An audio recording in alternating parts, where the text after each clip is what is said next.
दोस्तों, वैसे तो घर और किचन का काम हम सभी करते हैं, लेकिन इन्हीं कामों को करने में किसी किसी को बहुत ज़्यादा समय लगता है और बहुत ज़्यादा मेहनत भी। नमस्ते दोस्तों, मैं हूँ छाया और आपके अपने चैनल छाया रसोई में एक बार फिर से आपका बहुत बहुत स्वागत है। दोस्तों, आज के टिप्स बहुत ही ज़्यादा यूजफुल है, इसलिए वीडियो पूरा ज़रूर देखिएगा। इन टिप्स को देखकर आप अपने समय, पैसे और मेहनत को भी बचा सकते हैं। वीडियो देखने से पहले हमेशा की तरह कमेंट बॉक्स में लिखकर ये बताना ना भूलिएगा कि आप इस चैनल की वीडियोस किस शहर या फिर किस गांव से देख रहे हैं, जिसे मैं लिखकर आपको थैंक्स बोल सकूं। तो चलिए देख लेते हैं आज की सबसे पहली टिप।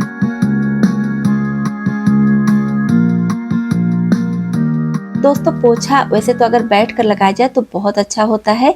इससे हमारा शरीर एक्टिव रहता है और हमारा घर भी साफ सुथरा हो जाता है। घर का कोना कोना एकदम बढ़िया चमक जाता है। लेकिन अब बहुत सी महिलाओं के साथ क्या होता है कि दिक्कत होती है, बैठकर पोछा नहीं लगा पाती हैं। बैक पेन होता है या फिर बहुत सारी ऐसी रीजन होते हैं कि डॉक्टर मना किए रहते हैं झुकने को, या फिर वजन ज्यादा होता है। कहने का ये मतलब है किसी भी कारण से बैठकर पोछा नहीं लगा पाती हैं। वैसे तो मॉप आजकल हर घर में होता है, लेकिन अगर मॉप आपके पास नहीं है या टूट चुका है तब आप इस टिप को जरूर अपनाइए। लीजिए इस तरह से पोछा लगाने वाला कपड़ा और इसको 2 फोल्ड में कर लीजिए जैसे मैं की हूँ, और उसके बाद इसके ऊपर वाइपर रख दीजिए और यहाँ पर लगा दीजिए क्लॉथ पिन।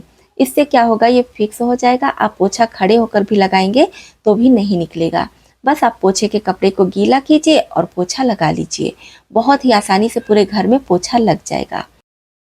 अब अगर आप क्लॉथ पिन नहीं लगाना चाहते हैं तो कपड़े को इस तरह से खोल लीजिए और वाइपर रख के इस तरह से डबल कर लीजिए। उसके बाद जैसे वीडियो में दिखा रही हूँ, दोनों साइड के कोने को बीच में कर लीजिए। फिर आप कपड़े को गीला करके पोछा लगा लीजिए।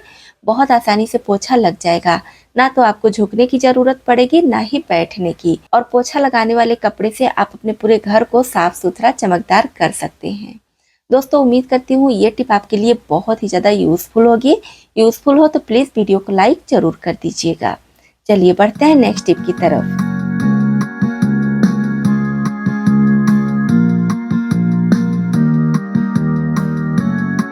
अब नेक्स्ट टिप के लिए हमें चाहिए ढक्कन। ढक्कन लेते समय आप ध्यान रखिए कि थोड़ा सा गहरा वाला ढक्कन लीजिएगा तो ज़्यादा अच्छा है। जैसे कि ये बर्तन धुलने वाला जो सोप आता है ना, उसका ढक्कन है, तो ये थोड़ा सा गहरा है। तो इसी टाइप का आप ढक्कन लीजिएगा। जो एकदम प्लेन होता है, फ्लैट होता है, वैसा नहीं लीजिएगा। जैसे कि ये वाला देखिए, इसमें गैप नहीं है, तो ऐसा नहीं लीजिएगा। थोड़ा सा बॉर्डर रहे ऐसा ढक्कन लीजिएगा। तो क्या करेंगे, चाकू या फिर कोई भी नुकीली चीज़ गरम करके इसमें इस तरह से छेद कर देंगे।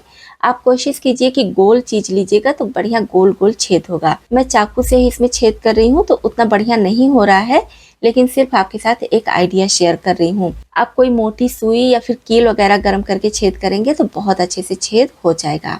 तो बस इस तरह से पास पास या फिर अपनी ज़रूरत के हिसाब से आप छेद कर दीजिए। छेद थोड़ा ज़्यादा कीजिएगा जिससे काम अच्छा होगा। और अब उसके बाद हमें चाहिए कोल्ड ड्रिंक या फिर पानी के बोतल का ढक्कन, और फेविक्विक से इसको बीच में इस तरह से चिपका देंगे। तो ये हमारा बनकर तैयार हो गया है साबुन केस। वैसे तो साबुन केस हर किसी के घर में होता है, लेकिन कभी कभी इमरजेंसी में नहीं होता है, या जो लोग पैसा नहीं खर्चा करना चाह रहे हैं उनके लिए भी बहुत ही ज़्यादा यूज़फुल है। तो इसमें आप अपने साबुन को रखिए और साबुन का जो एक्स्ट्रा पानी होगा वो इस छेद से होते हुए बाहर गिर जाएगा, और ढक्कन की वजह से ये स्टैंड का काम करेगा, फर्श में चिपका नहीं रहेगा। तो इस तरह से आप इमरजेंसी में घर में ही साबुन केस बनाकर तैयार कर सकते हैं। चलिए देख लेते हैं अगली टिप।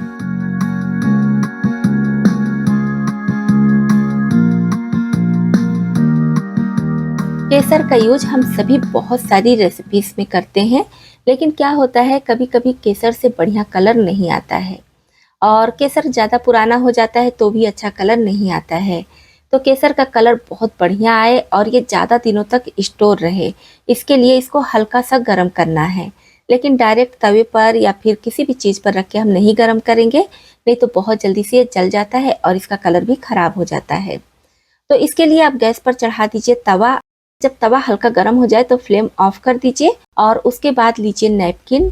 जितने भी केसर को गर्म करना है उतना इसमें डाल दीजिए, और उसके बाद इसको इस तरह से फोल्ड कर लीजिए। नैपकिन को दोनों तरफ से इस तरह से उलटते पुलटते हुए बढ़िया से केसर को गर्म कर लीजिए। बहुत ज़्यादा गर्म नहीं करना है, नैपकिन हल्का गर्म हो बस उतना ही चाहिए। तो इस तरह से जब आप केसर का यूज़ किसी भी रेसिपी में करेंगे तो कलर बहुत बढ़िया आता है, खुशबू भी बढ़ जाती है और ये जल्दी खराब भी नहीं होगा।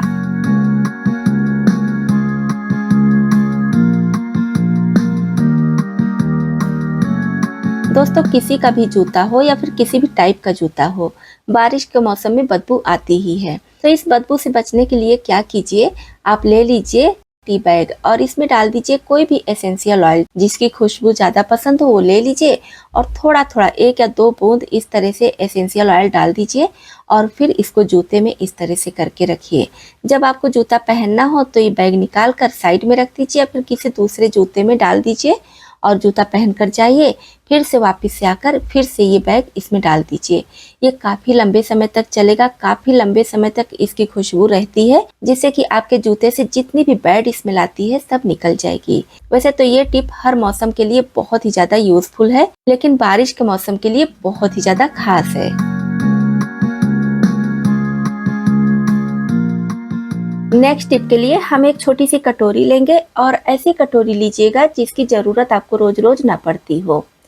इस पर इस तरह से नैपकिन रख देंगे, एक ही नैपकिन आपको लेना है और अब इसमें रखेंगे बेकिंग सोडा। बेकिंग सोडा लेते समय भी ध्यान रखिए कि बहुत ज़्यादा पुराना नहीं हो। और इस तरह से बेकिंग सोडा रखने के बाद अब इसे हल्के हाथ से फोल्ड करेंगे, बहुत ज़्यादा प्रेस करके नहीं फोल्ड करना है, बिल्कुल हल्के हाथ से इस तरह से आपको बस इकट्ठा कर देना है जिससे कि ये निकले नहीं। और अब इसको आप रख दीजिए अपने फ्रिज में। इससे क्या होगा कि फ्रिज से जो भी बैड स्मेल आती है, खासकर बारिश के मौसम में फ्रिज से भी बहुत ज़्यादा बैड स्मेल आती है। तो बहुत ही यूजफुल टिप है हर किसी के लिए, इसको आप जरूर अपनाइए। किसी भी तरह का फ्रिज हो उसमें इस तरह से बेकिंग सोडा जरूर रखिए, फिर जो भी बैड स्मेल होगी बेकिंग सोडा उसको सोख कर लेगा।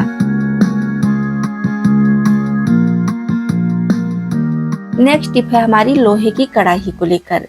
लोहे की कढ़ाई को हम अच्छे से साफ करते हैं, लेकिन जैसे हम इसको छोड़ देते हैं तो इसमें जंग बहुत ज़्यादा लग जाता है, जैसा कि आप देख पा रहे होंगे। तो क्या कीजिए, लोहे की कढ़ाई को पहले खूब अच्छी तरह से साफ कर लीजिए। और साफ करने के वैसे तो कई सारे टिप्स आपके साथ शेयर की हूँ, तो सिर्फ अगर आपको जंग साफ करना है तो उसके लिए नींबू सबसे अच्छा होता है। नींबू ले लीजिए और इस तरह से रब करते हुए कढ़ाई को अच्छे से साफ कर लीजिए। जब कढ़ाई अच्छे से साफ हो जाए फिर इसको नॉर्मल पानी से धुल लीजिए और उसके बाद इसको कपड़े से अच्छी तरह से पोंछ लीजिए। फिर इसमें थोड़ा सा कोई भी कुकिंग ऑयल डाल दीजिए, बहुत ज़्यादा नहीं, 2 से 4 बूंद। देखिए मैं यहाँ पर डाल दी हूँ। और अब हमें चाहिए प्याज, तो आप चाहे तो प्याज का टुकड़ा ले लीजिए, और प्याज का टुकड़ा नहीं लेना चाहते हैं तो बैक साइड से, मतलब कि जहाँ से प्याज का जड़ वाला भाग होता है वहाँ से थोड़ा सा कट करके ले लीजिए और अच्छी तरह से इसको रब कर दीजिए। तो इस तरह से जब आप कढ़ाई में थोड़ा सा तेल और प्याज को रब करके रखेंगे तो इसमें जंग बिल्कुल भी नहीं लगेगी। आप जब भी कढ़ाई को यूज़ कीजिए और अच्छे से धुलने के बाद हर बार इस तरह से प्याज और थोड़ा सा तेल लगा कर रखिए।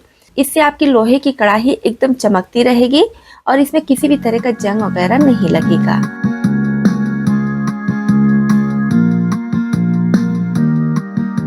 तो दोस्तों चलिए पके हुए केले की बहुत ही मज़ेदार रेसिपी देख लेते हैं। तो इसके लिए 4 पीस पका हुआ केला लेंगे, इसको छिलकर छोटे टुकड़ों में कट करेंगे और डाल देंगे मिक्सी जार में। इसी के साथ में डाल देंगे 1 कटोरी पूरा ऊपर तक भर कर गेहूं का आटा। मेजरमेंट के लिए कोई कप या कटोरी आप ले लीजिए और गेहूं का आटा ऊपर तक अच्छे से भर कर लेना है। सेम कटोरी से डालेंगे 1 कटोरी नॉर्मल टेम्परेचर पर रखा हुआ दूध और इसी कटोरी से डालेंगे 1/4 कटोरी चीनी। तो चीनी की मात्रा आप अपनी पसंद अनुसार कम या ज़्यादा कर सकते हैं और चीनी के बजाय आप गुड़ भी ले सकते हैं। अब इसका ढक्कन बंद करके बढ़िया से हमें ग्राइंड कर लेना है। तो यहाँ पर देखिए हमारा बढ़िया स्मूथ पेस्ट तैयार हो गया है। इसको बाउल में खाली कर लेंगे। दोस्तों बैटर बहुत ज़्यादा ना तो पतला चाहिए ना ही बहुत ज़्यादा गाढ़ा। थोड़ा सा हरी इलायची का पाउडर डालकर अच्छे से मिक्स करेंगे और साइड में रखेंगे। अब पानी के बोतल के ढक्कन को हल्का गर्म करके इस तरह से छेद कर देंगे। आप किसी भी तरह से छेद कर दीजिए, गर्म करने से काम आसान हो जाता है। अब इधर बैटर में 1 छोटा चम्मच के करीब इनो सॉल्ट डालकर अच्छे से मिक्स कर लेंगे। दोस्तों जब आपको ये रेसिपी बनानी हो तभी आप इसमें इनो सॉल्ट डालिएगा। अब इस तरह से जब आप बैटर तैयार कर लीजिए तो अगर ज़्यादा पतला है तो थोड़ा सा गेहूं का आटा और मिक्स कर लीजिए, और अगर ज़्यादा गाढ़ा है तो फिर थोड़ा सा दूध डाल दीजिए। अब इस बैटर को पॉलीथीन में डालेंगे और पॉलीथीन को नीचे से कट करके बॉटल में ये बैटर भर लेंगे। वैसे आप अगर डायरेक्ट भरेंगे तो इधर उधर थोड़ा थोड़ा गिरने लगता है और भरने में भी काफ़ी समय लग जाता है। तो जब आप पॉलीथीन में करके इस तरह से बॉटल में बैटर भरेंगे तो बहुत आसानी से बहुत कम समय में बैटर भर जाता है, जैसा कि आप वीडियो में देख पा रहे होंगे। तो यहाँ पर जिस ढक्कन में छेद किए थे उस ढक्कन से इसको बंद कर देंगे और ये हमारा बैटर तैयार हो गया है रेसिपी बनाने के लिए। अब यहाँ पर मैं नॉन स्टिक तवा गैस पर चढ़ा दी हूँ और इसको घी से ग्रीस कर लेंगे। आप चाहे तो ऑयल भी ले सकते हैं, लेकिन घी से इसका स्वाद बहुत ज़्यादा बढ़ जाता है।